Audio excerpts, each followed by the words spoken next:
What's going on, everyone? So, kind of felt like the NBA was a bit on pause as everyone was kind of waiting to see what was going to happen with Bradley Beal. I even made videos about it. There were even reports about it, how everyone just kind of seems to be waiting on Bradley Beal's decision and that he could potentially be the first sort of domino to fall that ultimately leads to the Los Angeles Lakers and just everybody making some moves. Right? Because, again, depending on where he ends up going, right, dictates what other teams are now going to pursue guys, right? What level do guys need guys, right? Like, because again, somebody that might want Bradley Beal might not necessarily want a DeAnthony Melton or a Malcolm Brogdon or something like that. They might have just been in it for the potential upside, the potential growth, right? Like somebody like the Milwaukee Bucks. Bradley Beal kind of made sense to kind of offset and supplement in that starting role the loss of Damian Lillard. But a DeAnthony Melton, Bradley Beal, or a Malcolm Brogdon, somebody like that, doesn't really make as much sense, so it could potentially take them out. There's also the potential that everybody's going to swarm now on some of those guys, like a DeAnthony Melton, a Josh Okogie, so on and so forth. But for the Lakers standpoint, it's like, okay, if you get Bradley Beal, then that might change some of the directions and some of the paths in which you take in order to kind of upgrade and acquire the roster. Might even make a guy like Austin Reeves kind of more digestible to trade. I'm not saying that they would have traded him or not, but I'm just saying, like, now if you have a Bradley Beal, it's like, okay, well, if the right trade does come along, it's like, well, how do we offset Austin Reeves? Well, now we got Bradley Beal, so we could do it. Again, it opens up the potential for moves that aren't really maybe an option for the Lakers right now. And also the direction, right? You might not need as much bench depth or bench versatility with a guy like Bradley Beal who could solve a lot of the bench scoring issues right out the gate. Right? My concern is the bench, yes, we need a bunch of defense, and it's probably coming from the bench. You're probably going to have, several. I mean, that's the problem Lakers had last year, right? The bench was just one-dimensional defense. Starters were kind of one-dimensional offense. So no wonder why the Lakers bench was one of the worst benches in all of basketball, because it's like they're not giving you any production. It's all coming from your starters. That's why I want a guy like a Jared Vanderbilt to start and bring like a Rui off the bench or something. You might also be able to kind of highlight Rui Hachimura more because he's coming off the bench. So he could be more of a focal point, kind of slot in at the four more frequently, things like that. But talk about that as we inch closer to training camp, because is Rui even still on this roster? Do they solve the three? Do they, is LeBron on the team? Is Luka not signing the right? There's a million things that are kind of circulating and going around. I don't think it's going to be. I think LeBron stays, Luka signs the extension, but get the point, right? There's all these reports and whatnot, all this noise. Once we get closer to training camp, we'll have a little more stability, a little more structure. But reports are coming out that the Lakers and other teams are now going to start to pivot towards other guys. DeAnthony Melton, Malcolm Brogdon, Josh Okogie, Marcus Smart could potentially still get bought out. There could be several other guys that, aren't in the ether yet that we're going to find out about. Teams are still making moves, teams are still having conversations, teams are still doing things and heading in a direction in order to kind of upgrade the roster stuff. Right? So Lakers are out on Andrew Wiggins. Miami could end up making a trade that now Andrew Wiggins becomes more expendable, and now they end up going like, all right, fine, let's just get something for Andrew Wiggins. Right? Or, a team could end up making a trade and end up landing a guy, and it's like, okay, well, now this guy becomes available. Or, a team ends up, Washington ends up pulling off some other trade, and Matisse Thybulle is in that trade, and it's like, well, we don't need Matisse, so let's buy him out too. And, there's a million things that could happen, is my point, right? So, now the Lakers are going to get the pivot, and so are all these other teams, into who's next, what's next, whether it's via trade or free agency or buyout, whatever. Right? Because again, if the Lakers land Bradley Beal, some of the trades, some of the moves you're making, you might not be making, right? Because again, we don't know what is going on in the front office. We don't know conversations Rob Pelinka has. We don't know what things are in the works. We don't know if anything's even in the works.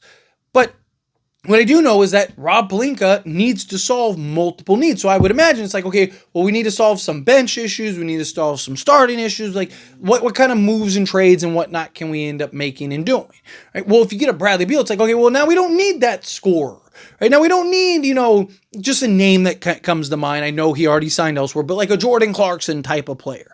Right? Again, I'm talking about the type of player, 6-man off the bench type guy. We don't need that guy because we got a Bradley Beal. Well, now it's like, okay, maybe we still need that because you don't get a Bradley Beal. So Lakers are now going to have to pivot into other options. The problem is that now all those other teams are going to be pivoting to those same options. That's why I made a video and I talked about how I really wanted to see the Lakers go make a move for a guy like a DeAnthony Melton or something. And then if Bradley Beal did want to sign and does sign with the Lakers, it's a good problem to have, right? It's like, oh no, now we have DeAnthony Melton and Bradley Beal. Whatever will we do? Okay, just slot one at the point guard, one at the 2, and then trade Gabe Vincent. Boom, problem solved. Now you can get another piece, right? Like, so I really wanted to see the Lakers make other moves, do other things to potentially land a piece, or a player, even a Malcolm Brogdon, Josh Okogie, whatever, sign somebody now while we're waiting on the Bradley Beal thing. And then if Bradley Beal wants to come to Lakers, then you can figure it out.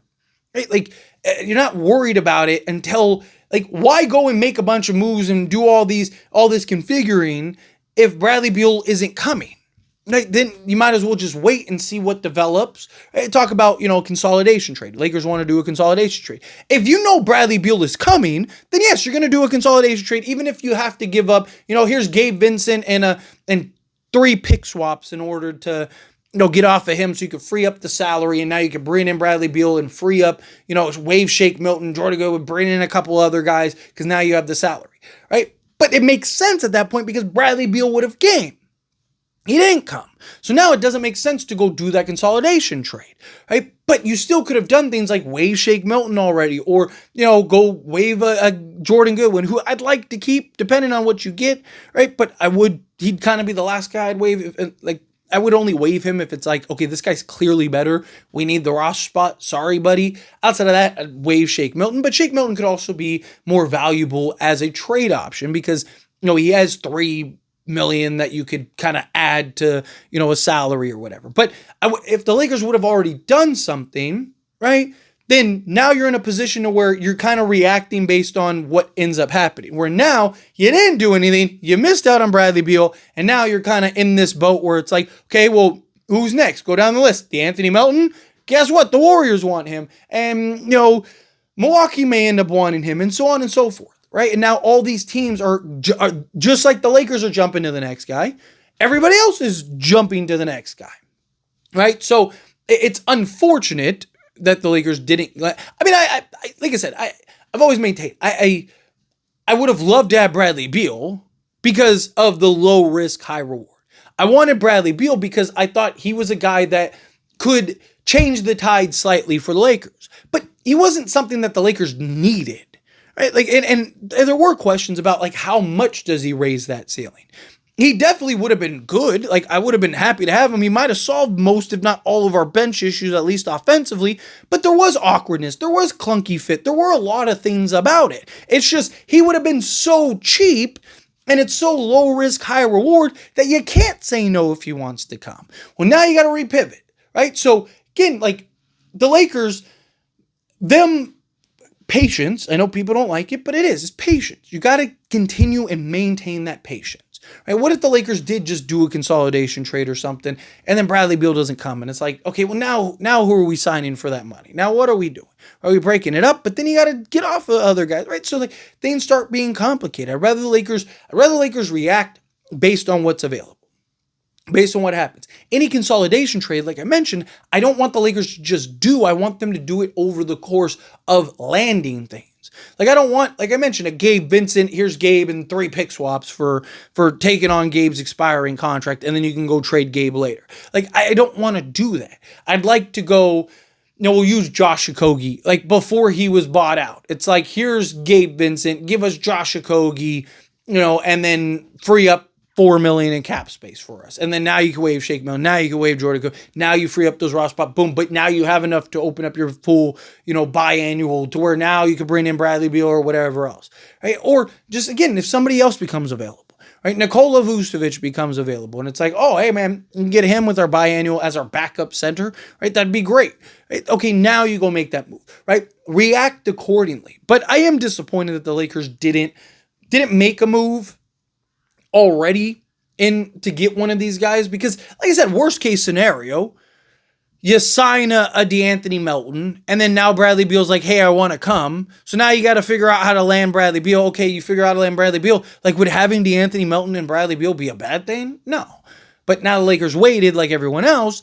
Again, maybe they land DeAnthony Melton. Like, again, it's not something where I'm like, oh my God, I can't believe the Lakers did do that. It was just kind of a thought. While everyone's distracted, you sneak through the back door.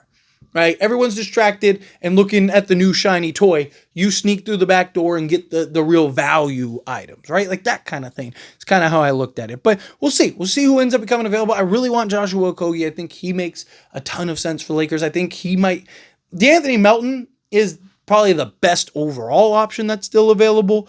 But Josh Okogie is probably the best defensive option that is available. You talk about a guy, 6'5", 7-foot wingspan, right? Like that just. Lakers need that. He's basically Jared Vanderbilt guard version, but he did shoot 38% from three-point range with the Phoenix Suns. So, same, maybe he could get back to something like that. That would be beautiful. But anyway, as always, this is a discussion. Pass a question on you. Let me know your thoughts and opinions down in the comments. That being said, if you haven't liked this video, hit that like button. Helps me a lot. If you enjoy these types of videos, and I truly appreciate it. Not subscribe channel, hit that subscribe button. Turn on the bell notifications. Appreciate y'all. See you in the next one.